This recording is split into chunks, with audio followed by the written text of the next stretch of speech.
Hey everybody, welcome to D Time. This is March 2016.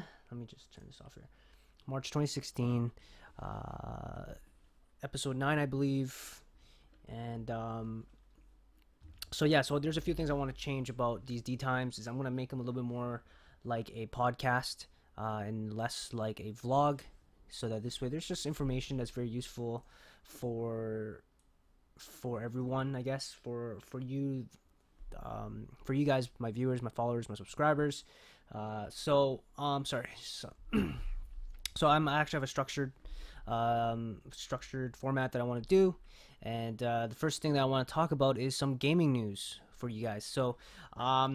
If you guys have been following, and I'm sure you guys are, because you guys are all game artists, right?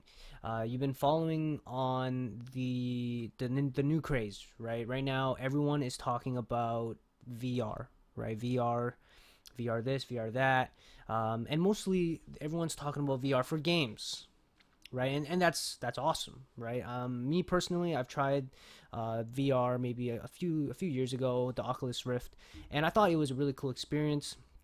I played like a platformer or something like that, and it was really cool, and I was super stoked for it. And then it kind of just died down when the talks started going on more about just how expensive it's gonna be. And I know for me, for sure, I won't be an early adopter. I know that EA is very serious about VR, obviously, and hopefully, I get the opportunity to use the VR sets and stuff like that at work, and to see if it's worth it for me personally.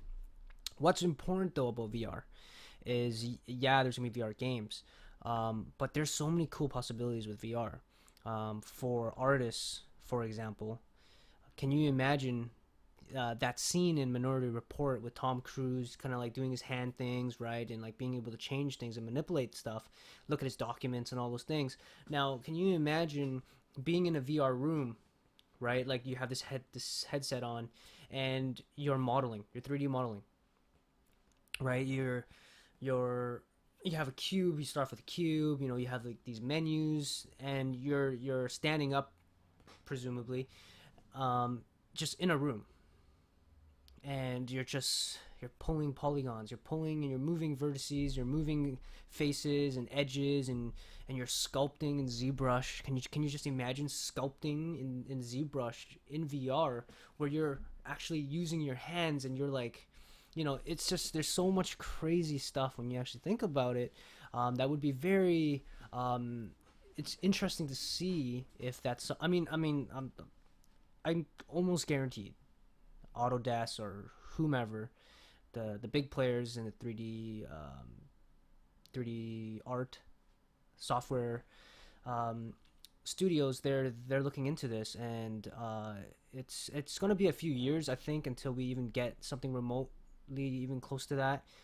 Whether it be Blender or whomever, it might be too risky for big studios to do something like that, and it might take an open source company like Blender to take the risk and actually create something like that. So it's definitely something to kind of keep in mind. That yes, VR is very cool. It's going to be awesome for a lot of simulation games, racing games, airplane games, being able to like look around your cockpit and all that stuff. That stuff is going to like blow people's minds.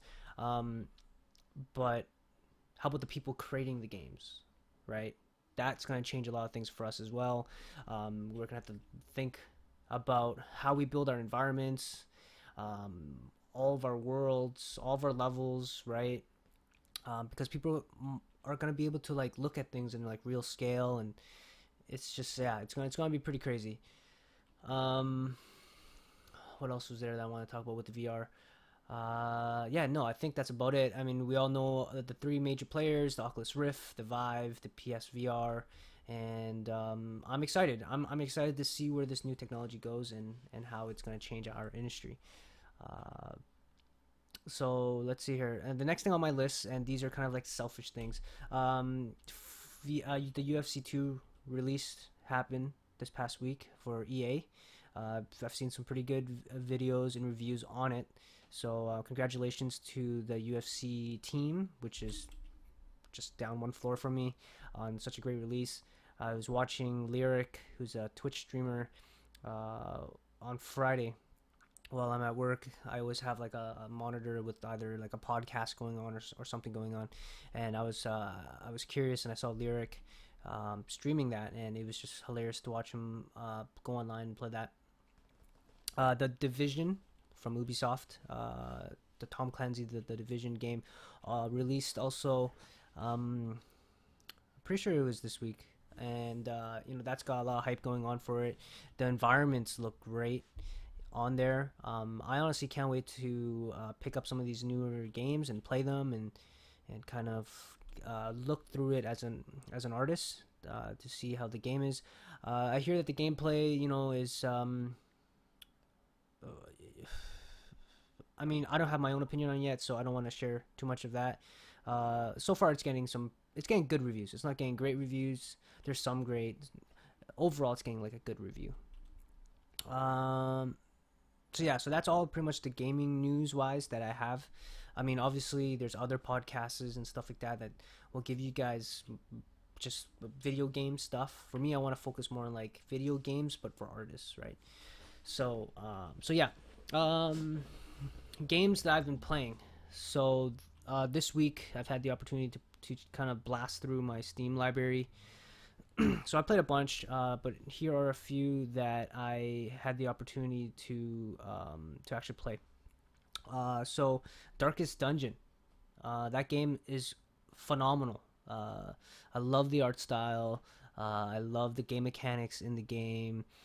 I've named like all of my characters, like a bunch of my friends and stuff. So it's fun to kind of see them progress, to see them uh, go crazy inside these dungeons, and so I'm really enjoying it.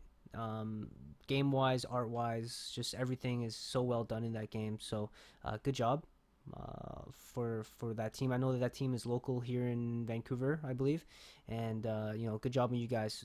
The tip of the hat there for you guys. Um, I've been playing way too much Clash Royale, which is a mobile game made by Supercell, the people who made Clash of Clans. I'm sure people have heard a lot about this game. It's the huge game right now, number one on the charts, right, for the mobile charts. And yeah, so that was, with those type of games, I find that I play them for a good couple weeks, like pretty hard, and then I start to notice that they start to take up too much of my time, and with my limited amount of time, I always just I play them. I have my fix. It was fun for the time being. All my friends still play Clash of Clans, Clash Royale, and they get really competitive with it. And for me, I play it. I get them hyped for this game really quickly, and then I just bounce because I just don't want to spend too much time, especially if it's a PvP game.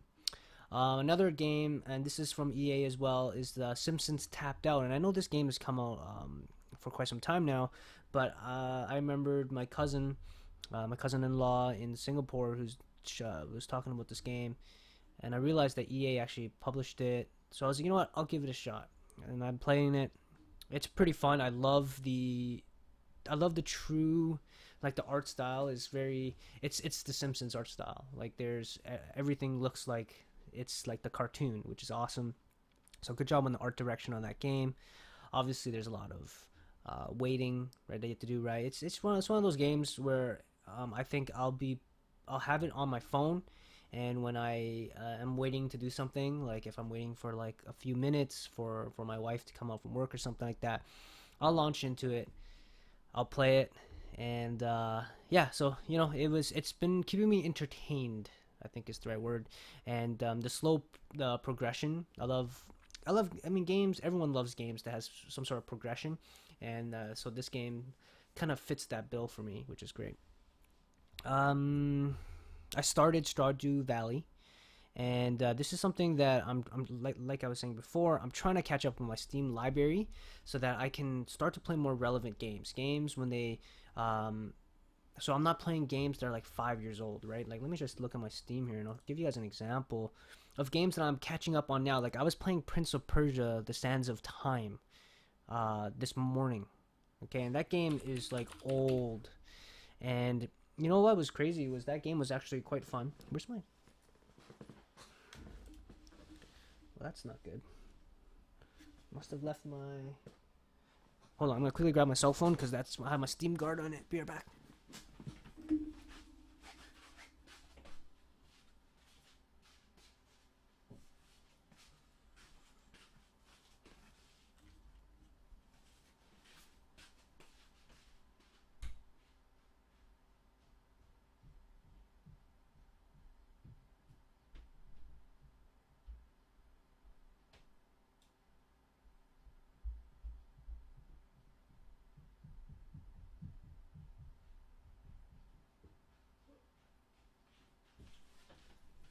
Whoops. All right. Sorry about that.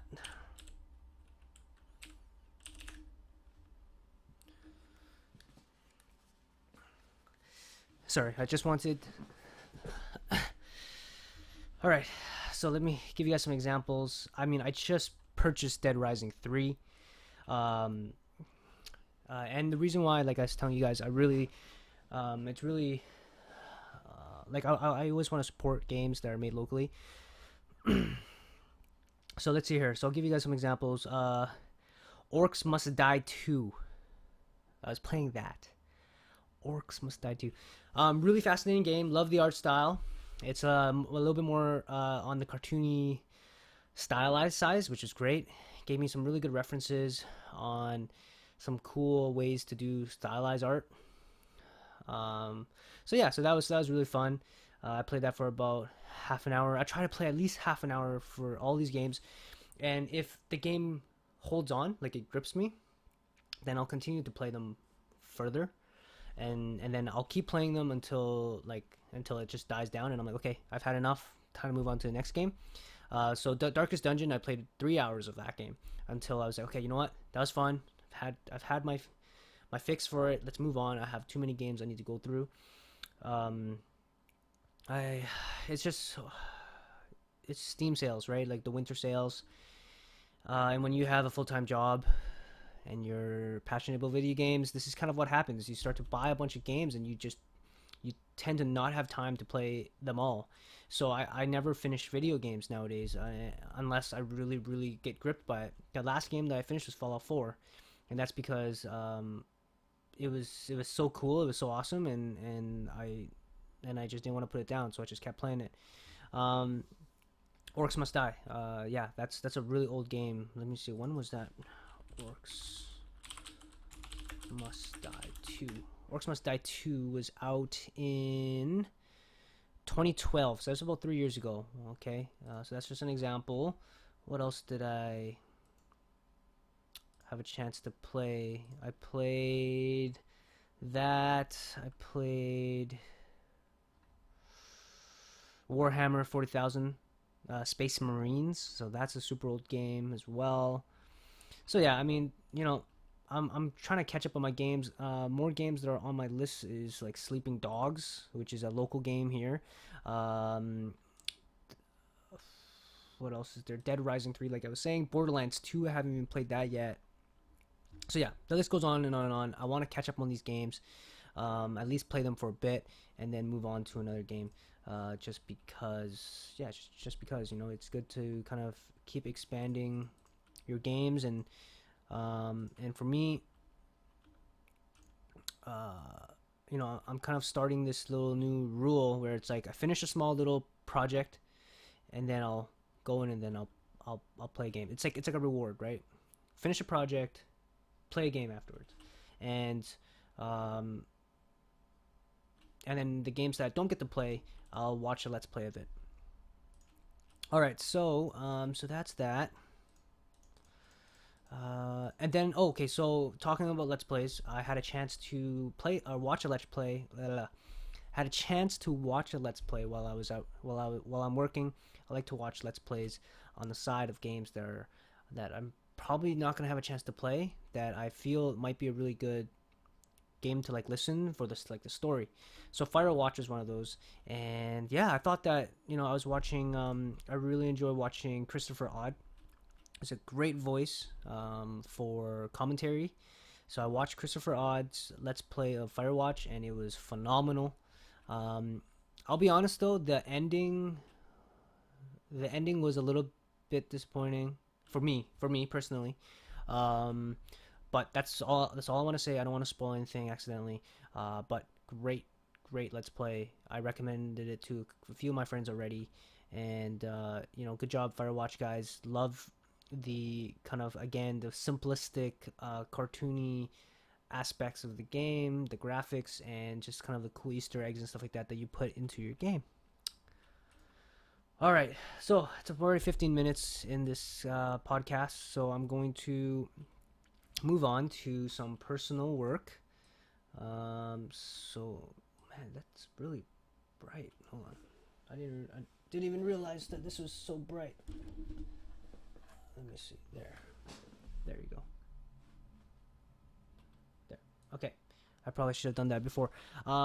So I'm gonna do some personal work here. I'm just gonna see if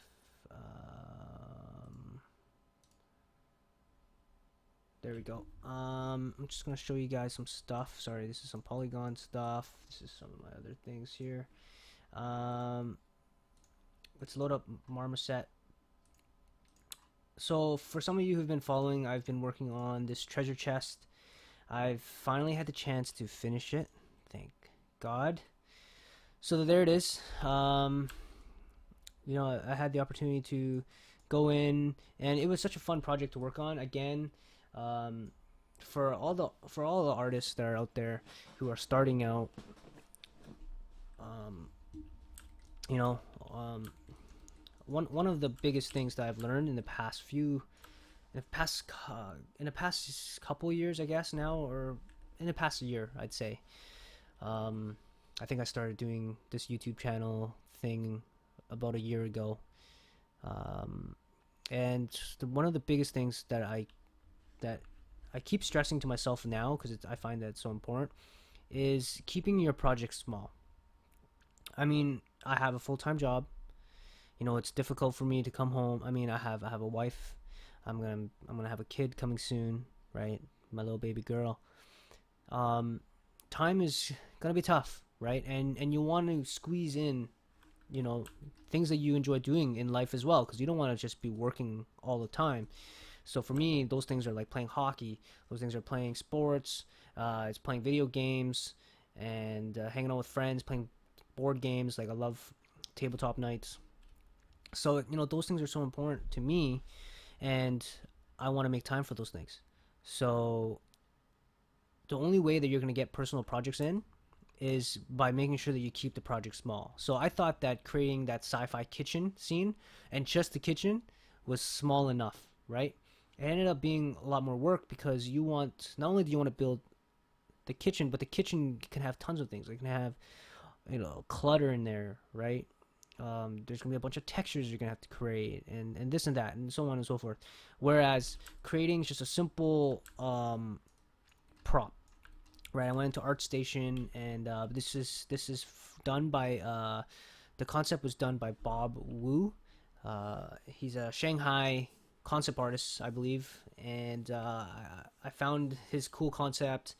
And I was like, you know what, this has obviously already been made inside a mobile game or something like that, because it was just like some sprites. But I was like, it'd be pretty cool to make it into like a 3D asset, and it allowed me to kind of go into ZBrush, which I haven't been in ZBrush in quite some time, and go into Substance Painter, which I haven't been in that much either, and just kind of brush up on all my skills and get an asset out and ready to go to post up onto my website and stuff like that. But yeah, I mean, this is the treasure chest that I was working on, and there it is. And again, I mean, I could have put it into Unreal and done all that stuff as well, but I was like, you know what, I need to start focusing on just getting the art stuff done. If I can get into Unreal, great, but let's just get more stuff done. Just to get more assets finished, right? From start finishing my projects that I'm doing. And so, I think I'll be going that route a lot more now, and I'm gonna save all of my like world like modeling and environments and levels and stuff like that for work, and just focus more on just getting little things done like this, so that I can go in and start doing things that I love. All right, so that is that. Um, the last thing that I want to bring up is what is it? It's my ArtStation. Give me 1 second. It's my new website. Hold on here. Let's see, artstation.com. And I'm going to be what's that called? I'm going to be redirecting my redirecting my dallasstone.com. I'm going to redirect this website to here, because I just find that ArtStation, it keeps my stuff organized a lot easier, and I just enjoy using ArtStation a lot more. Not only that, you're like connected. It's kind of like a social. It's like social media for video game artists and just artists in general. So I really enjoy ArtStation, and so yeah. So yeah, if you guys want to follow me, go ahead, follow me. It's not a requirement or whatever for ArtStation, but it's just to give you guys a heads up if you guys start to notice that when you get redirected from dallasstone.com to this. I haven't done it just yet. I will soon. Because this is what you're gonna notice. You're actually not gonna notice this, because that's my profile. You're probably gonna notice this page, and it's very simple, right? It's super simplistic, right? And I mean, I still need to like fill out all this stuff about my resume and things like that, but yeah, I'll be doing that probably after this recording. And is there anything else? Yeah, expect to see. So like I was telling you guys before, I'm gonna reward myself by finishing that project. I'm gonna reward myself by playing a game, and I'm probably gonna do a recording on it for my YouTube channel, and it's in the perspective of an artist. So I'm gonna play the game. I'm gonna enjoy the game for what it is, but I'm also gonna comment on like art stuff. Like, I really like how they set dressed this environment, or they probably could have done things better, etc., etc. Maybe show you guys kind of like, hey, look at how they duplicated a bunch of things, and just stuff like that. So kind of giving you the artist perspective on game, the level design, and the environments that you're playing in. So I'm probably gonna start that, and yeah. All right, guys. Well, thank you guys so much for watching. Again, press the subscribe button if you guys like the content that's on my channel, and yeah, thank you guys so much for everything. Really appreciate it. 500 subscribers now, all thanks to you guys. So hopefully I'll see you guys again soon. Take it easy.